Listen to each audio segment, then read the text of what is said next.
I'd like to respond to any questions or comments. Let me just say a word about immigration, if I could. And I know it's a very controversial and a very emotional issue.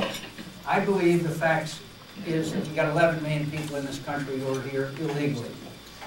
My great disappointment, I think the best president we've certainly had, in my knowledge, is Ronald Reagan. But it was under Ronald Reagan where we gave amnesty to 3 million people and we said we'd secure the borders, and we didn't. So border security has to be the first step that's taken. We have to get 90% effective control of our border. We can do that. I can show you the technology. In Iraq and Afghanistan, we developed technology that not only can you detect people moving someplace, but you can track them back to where they came from, believe it or not. And with the use of drones and dirigibles and fences and radars, we can secure our border. And we must, okay? But then I think it's important that we address this issue of the people who are here illegally. And I believe that if they have to pay back taxes, they have to pay as much as $2,000 total in fees. And all of this, including border security, will be paid for by fees, not by any tax dollar, but by fees paid by people who are in this country illegally, and they then have to wait 10 years before they're eligible to apply for a green card, and that means they have a clean record, etc. Then they can apply for a green card and then get in line behind everybody else that is waiting for citizenship as well. Now, if somebody has a better idea as to how to address this issue of 11 million people who are in this country, I want to hear it. I want to hear it from you, because I'll be glad to consider that. But I think the status quo of 11 million people in this country, we're not going to deport all of them, as you know, is an issue that needs to be resolved. I also would remind you as Republicans that when you look at the demographics of the rising population of our Hispanic citizenry, it makes for elections that will be harder and harder for us to win. And the thing that's curious about that is our Hispanic citizens are pro-life, small business, lower taxes, less regulation, a larger percentage of population of service in our military today are Hispanic than their population.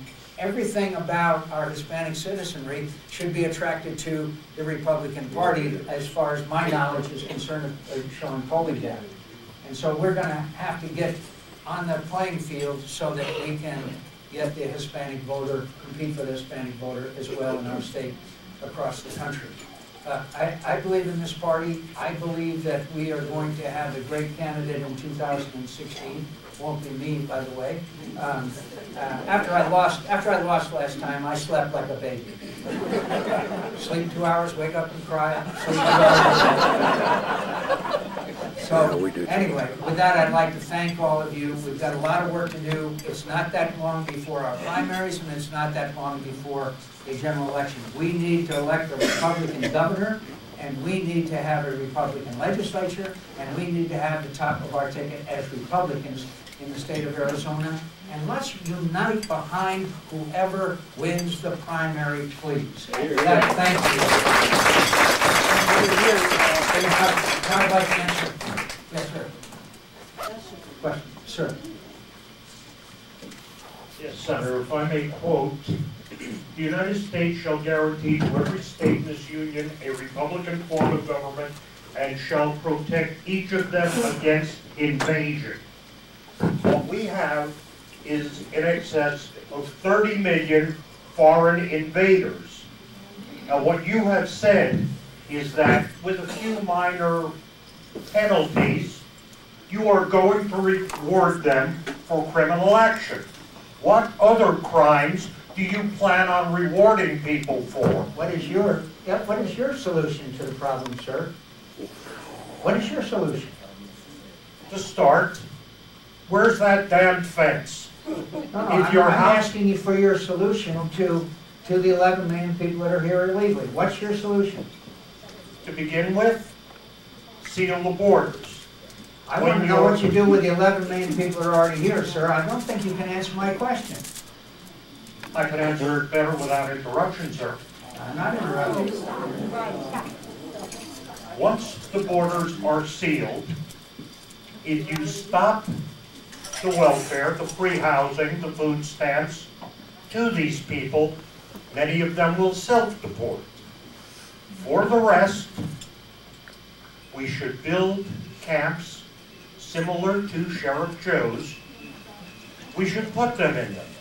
When we have a full load, we shall take GI cattle cars, truck them down, deposit them on the steps of the presidential palace in Mexico, and present them with a bill for food, housing, medical treatment. Hospitals in Arizona are going bankrupt treating them. If the bill is not paid within 30 days, it comes out of our foreign aid. You done?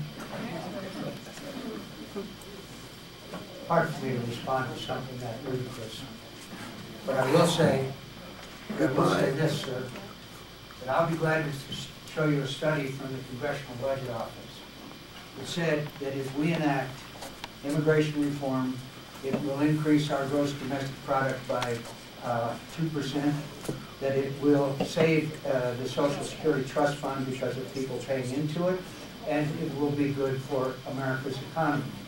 But your ludicrous proposal is so far out of the realm of any possibility of reality. I will just say to you, I respect your view, but if you think that that is possibly going to happen, sir, you are smoking something stronger than what they're trying to legalize here. Go ahead. Yes, Senator McCain, why is it that our politics